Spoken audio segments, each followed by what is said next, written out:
Nou, dat niet. Maar ik heb je wel een keer zien lopen van je auto naar het pompstation. En je hebt wel aardige O-benen. Hoe heb je dat nou weer gezien?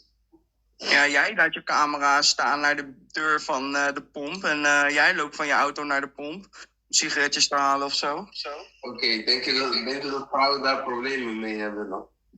Dat je O-beentjes hebt. Nou, weet ik niet. Maar aantrekkelijk vind ik je niet. Ik heb zo gezien, zo'n bol buikje en dan O-beentjes eronder.